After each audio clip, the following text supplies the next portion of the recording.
Welcome to IB news. Nellore జిల్లా SV convention హాల్లో ఉదయగిరి నియోజకవర్గ మినీ మహానాడు కార్యక్రమాన్ని టీడీపీ నేతలు క్రమబద్ధంగా నిర్వహించారు.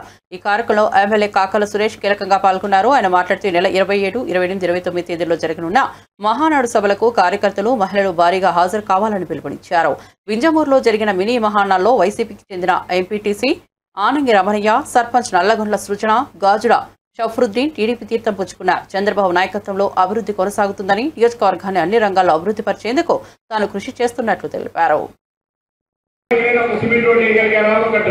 మహిళల గురించి మనం ఈరోజు మాట్లాడుకోవాలనుకుంటే మరి ఈరోజు నందమూరి కార్యక్రమం ఒక పొదుపు గ్రూప్స్ ద్వారా ఈరోజు మహిళలు ఆర్థికంగా నిలదొక్కుని మరి ఏదో ఒక పొదుపు గ్రూప్స్ ద్వారా ఈరోజు మహిళలు ఆర్థికంగా నిలదొక్కుని వైసీపీ ప్రభుత్వం 5 సంవత్సరాల కాలంలో మీ గ్రామాల్లో ఎక్కడైనా ఒక సిమెంట్ రోడ్ వేయగలిగారా, ఒక డ్రైన్ సార్ ఒకసారి చూడండి సార్.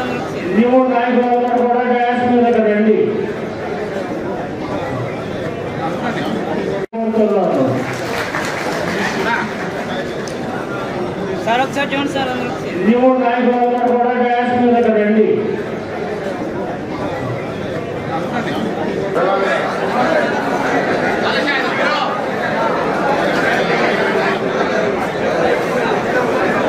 జలగంటి మండల పార్టీ అధ్యక్షులు జమ్మలపాడు నాయకులు, జలగంటి మండల పార్టీ అధ్యక్షులు జమ్మలపాడు నాయకులు,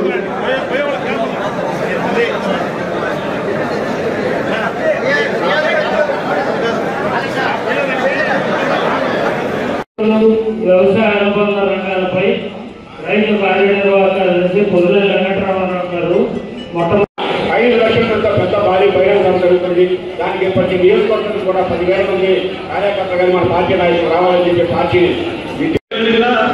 ఇక్కడ పండ్ల తోటలు ఉంటాయి కాబట్టి మరియు మినుము, పెసర, శనగ, కట్ట ప్రాంతంలో చాలా మందికి ఈ సెక్షన్ల పట్ల అవగాహన వచ్చింది.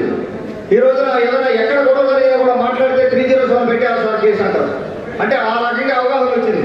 ఆ కేసులన్నిటి మీద అదంతా పోవాలి. పోలీస్ స్టేషన్లో మనం కేసులు పెట్టుకుంటే ఒక సమాజం ముందుకు వెళ్ళదు, డెవలప్మెంట్ ఆగిపోతుంది. దయచేసి ఆ విధంగా మనం ఆలోచన చేసి వీలైనంత వరకు గ్రామాల్లో సమస్యలు పరిష్కారం చేసుకోవాలి.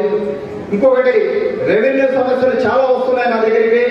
ప్రతి ఒక్క రెవెన్యూ సమస్య పరిష్కారం చేసేదానికి 4 ఏళ్లలో నేను ప్రయత్నం చేస్తాను. 4 ఏళ్ళు మన గవర్నమెంట్ అయ్యేసరికి ఒక్క కుటుంబంలో కూడా రెవెన్యూ సమస్య లేకుండా మేము పరిష్కారం చేస్తాం అన్న విజయరామ రెడ్డి గారు కానీ మనకు గైడెన్స్ తోటి వారికి చాలా ఇంతకుముందు చేస్తున్నారు కాబట్టి వారు కానీ, చంద్రబాబు యాదవ్ గారు కానీ, మన వెంకటరెడ్డి రెడ్డి గారు కానీ వీరంతా కూడా రెవెన్యూస్ పట్ల, రెవెన్యూ సమస్యల పట్ల తెలుసుకోవాలి. కాబట్టి మనం ఖచ్చితంగా ప్రణాళిక సిద్ధం చేసుకుంటున్నాం. 4 ఏళ్లలో మేము సాల్వ్ చేస్తామని చెప్తున్నాం. ఎవరు కూడా అధైర్యపడద్దు. కొద్దిగా లేట్ అవ్వచ్చు, దయచేసి ధైర్యంగా ఉండండి.